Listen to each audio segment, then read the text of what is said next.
ሰላም ጤና ይስጥልኝ ውድ አድማጭ ተመልካቾቻችን እንደምን ቆይታችኋል? ይህ ማሂ ኢንተርቴንመንት ነው። በማሂ ኢንተርቴንመንት ለእናንተ ይጠቅማል፣ ቁም ነገር ያስጨብጣል ያልናቸውን መረጃዎች ወደ እናንተ የምናደርስበት ልዩ ፕሮግራማችን ነው። እናንተም እስከ ዝግጅታችን ፍጻሜ ድረስ አብራችሁን ስትቆዩ ሰብስክራይብ ያላደረጋችሁ አድማጭ ተመልካቾቻችን ሰብስክራይብ በማድረግ እንደዚሁም ደግሞ ፕሮግራማችንን ለመደገፍ ሼር፣ ላይክ እያደረጋችሁ ከኛ ጋር እንድትቆዩ በትህትና እንጋብዛለን።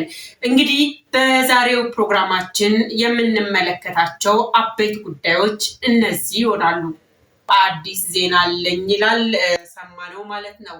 የአንድ ቀን የናፍጣ አቅርቦት ከመካከለኛ ምስራቅ ጦርነት በፊት ወደ ነበረው 9 ሚሊዮን ሊትር እንደሚመለስ መወሰኑን የገንዘብ ሚኒስቴር ዛሬ አሳውቋል።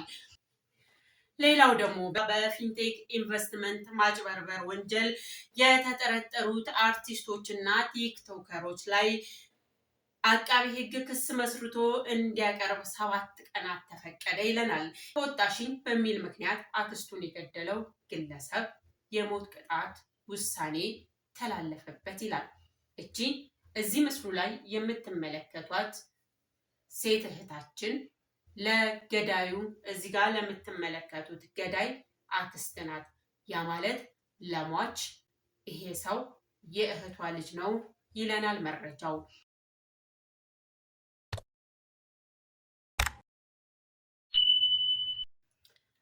ሰላም ጤና ይስጥልኝ ውድ አድማጭ ተመልካቾቻችን እንደምን ቆይታችኋል? ይህ ማሂ ኢንተርቴንመንት ነው። በማሂ ኢንተርቴንመንት ለእናንተ ይጠቅማል፣ ቁም ነገር ያስጨብጣል ያልናቸውን መረጃዎች ወደ እናንተ የምናደርስበት ልዩ ፕሮግራማችን ነው። እናንተም እስከ ዝግጅታችን ፍጻሜ ድረስ አብራችሁን ስትቆዩ ሰብስክራይብ ያላደረጋችሁ አድማጭ ተመልካቾቻችን ሰብስክራይብ በማድረግ እንደዚሁም ደግሞ ፕሮግራማችንን ለመደገፍ ሼር፣ ላይክ እያደረጋችሁ ከኛ ጋር እንድትቆዩ በትህትና እንጋብዛለን።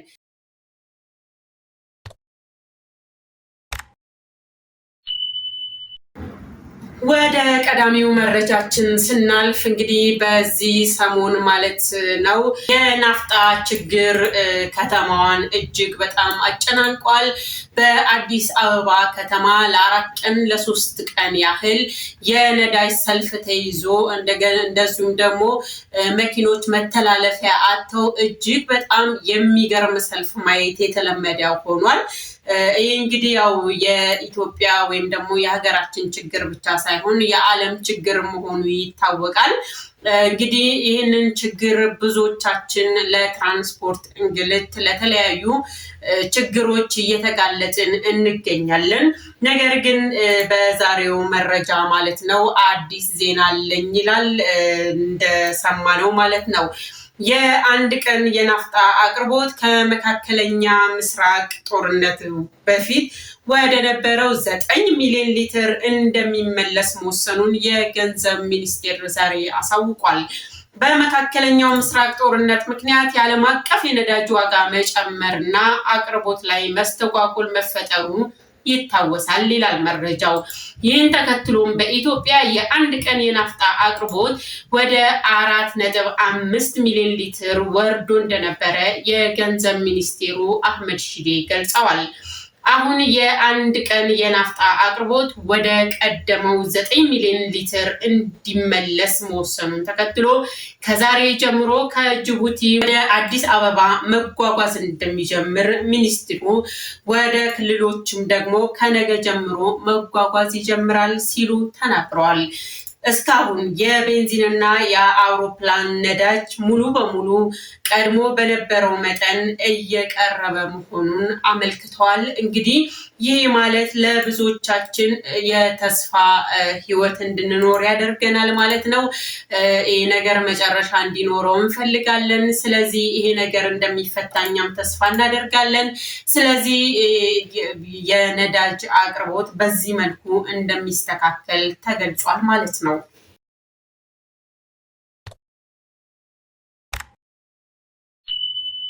ሌላው ደግሞ በዛሬው ዕለት የደረሰን መረጃ በፊንቴክ ኢንቨስትመንት ማጭበርበር ወንጀል የተጠረጠሩት አርቲስቶችና ቲክቶከሮች ላይ አቃቢ ሕግ ክስ መስርቶ እንዲያቀርብ 7 ቀናት ተፈቀደ ይለናል።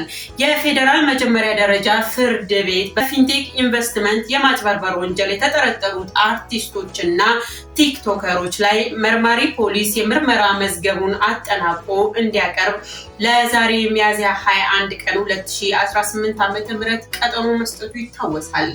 በቀጠሮ መሰረት የተሰየመው ችሎት ሚያዝያ 9 2018 ዓ.ም በተሰየመው ወቅት መርማሪ ፖሊስ ጠይቆት ከነበረው የተጨማሪ 14 ቀናት ምርመራ ጊዜ ውስጥ ችሎት ፖሊስ የመጨረሻ ምርመራ መዝገቡን አደራጅቶ እንዲያቀርብ በሚል በሰጠው የ7 ቀናት ጊዜ መሰረት በፖሊስ በኩል ተጠናቅረው የምርመራ መዝገብ በዛሬው ዕለት አድምጧል። መርማሪ ፖሊስ በተሰጠው ጊዜ የክስ መዝገቡን አደራጅቶ ለአቃቤ ሕግ ማቅረቡን ገልጿል። አጠቃላይ በተጠርጣሪዎቹ ላይ ከ7000 ገጾች በላይ የክስ መዝገብ መደራጀቱን የገለጸው አቃቤ ሕግ መዝገቡ ላይ 1400 ተበዳዮች መኖራቸውን፣ ከነዚህም ተበዳዮች ፖሊስ የ150ውን ቃል መቀበሉን፣ ከ12 ሚዲያዎች ከ15 ባንኮች ደግሞ በተጠርጣሪዎች ዙሪያ ያሉትን መረጃዎች መሰብሰቡን ዝርዝር አስረድቷል ይለናል። ስለሆነም ያለው የማስረጃ ብዛት የተበዳዮችን ብዛትና የጉዳዩን ክብደት ከግምት ውስጥ በማስገባት መዝገቡ ሊያስከትል የሚችለውን ተደራራቢ ክስ የመመስረቻ የ10 ቀናት ተጨማሪ ጊዜ ይሰጥ ሲል አቃቤ ሕግ ችሎቱን ጠይቋል። ተጠርጣሪ ጠበቆች በበኩላቸው ተጠርጣሪዎቹ ማህበራዊ መሰረት ያላቸው፣ የጤና እክል ያለባቸው እንዲሁም በተፈለጉበት ጊዜ ሊመጡ የሚችሉ መሆናቸውን በመጥቀስ የዋስትና መብታቸው እንዲከበርላቸው ተከራክሯል። በተጨማሪም የምርመራ መዝገቡ ተጠናቆ ለአቃቢ ሕግ መቅረቡ በመግለጽ አቃቢ ሕግ ክሱን እስኪመሰርት ደንበኞቻችን በእስር መቆየት የለባቸውም በማለት አስረድተዋል።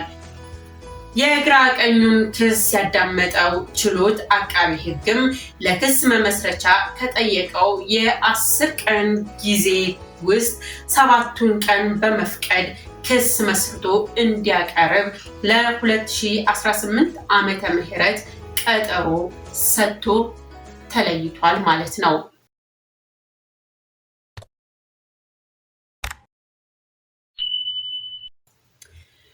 እንግዲህ ውድ አድማጭ ተመልካቾቻችን የዛሬው ፕሮግራማችን እንሆ እንደዚህ እንደቀጠለ ነው። እስከ ዝግጅታችን ፍጻሜ ድረስ አብራችሁን ትቆዩ ዘንድ አሁንም በትህትና እንጋብዛችኋለን። ታዲያ ፕሮግራማችንን ሰብስክራይብ ያላደረጋችሁ አድማጭ ተመልካቾቻችን አሁኑኑ ሰብስክራይብ ያድርጉ። ሼር፣ ላይክ በማድረግም እስከ ዝግጅታችን ፍጻሜ ድረስ ከኛ ጋር ቆዩ። ከኛ ጋር ስለምትሆኑ እጅግ በጣም ደስ ይለናል። እነሆ እንግዲህ ወደ ቀጣዩ ፕሮግራማችን ስንተላለፍ ይላል። ተቆጣሽኝ በሚል ምክንያት አክስቱን የገደለው ግለሰብ የሞት ቅጣት ውሳኔ ተላለፈበት ይላል። እቺ እዚህ ምስሉ ላይ የምትመለከቷት ሴት እህታችን ለገዳዩ እዚህ ጋር ለምትመለከቱት ገዳይ አክስት ናት። ያ ማለት ለሟች ይሄ ሰው የእህቷ ልጅ ነው ይለናል መረጃው። እነሆ እንግዲህ የገዛ አክስቱን ይሄ ሰው ህይወቷ እንዲያልፍ አድርጓል። ይሄ ብቻ አይደለም ውድ አድማጭ ተመልካቾቻችን፣ ነገሩ እጅግ በጣም የሚያሳዝንና ከመግደልም ያለፈ ነው ይለናል።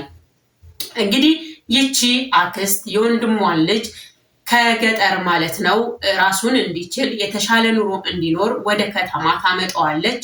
እናም ከሷ ጋራ ቀናትን ወይም ወራትን አሳልፏል። አዲስ አበባ ሚያዝያ 19 ቀን 2018 ዓመተ ምህረት በለሚ ኩራ ክፍለ ከተማ ወረዳ 06 ልዩ ቦታው ኢካሳይት ብሎክ 705 የቤት ቁጥር 59 ውስጥ መስከረም 27 ቀን 2017 ዓመተ ምህረት ከምሽቱ 4 ሰዓት ነው ወንጀሉ የተፈጸመው ይለናል። ይህ የወንጀል አፈጻጸም ከዚህ በፊትም በተለያዩ ፕሮግራሞች ሰምተነዋል። እጅግ በጣም ሰቅጣጭ፣ ለጆሮ የሚከብድ እንዲህም እንጨክናለን እንዴ እንደዚህም እንከፋለን እንዴ ብለን ራሳችንን እንድንታዘብ፣ የሰው ልጅን እንድንፈራ፣ የገዛ ቤተሰቦቻችንን እንዳንጠጋ የሚያደርግ እጅግ በጣም አንገብጋቢ አስፈሪ ወንጀል የተፈጸመው። በአካባቢው ላይ የሟች ማንነት የማይታወቅ ማለትም እዛ አካባቢ ላይ ተከራይ ሆና በቅርብ የገባች ስለሆነ የተወሰነ የሰው ቅሪት አካል በመገኘቱ ያ ማለት ይሄ ሰው ከገደላት በኋላ አክስቱን ከገደለ በኋላ በ3 ፌስታል ቆራርጦ በመክተት ማለት ነው። እጅግ በጣም ሰቅጣጭ በሆነ መልኩ ለመናገር እስከሚዘገንን ድረስ ነውና ገሏት። ከዛ በኋላ ቆራርጦ መሞቷን ካረጋገጠ በኋላ አካላቷን በመቆራረጥ በ3 ፌስታል ውስጥ ከቶ ከአካባቢው አርቆ ሲሄድ እንግዲህ ቅሪተ አካሏ በአካባቢው በመገኘቱ ከአካባቢው ነዋሪዎች ለፖሊስ ጥቆማ ይደርሳል ማለት ነው።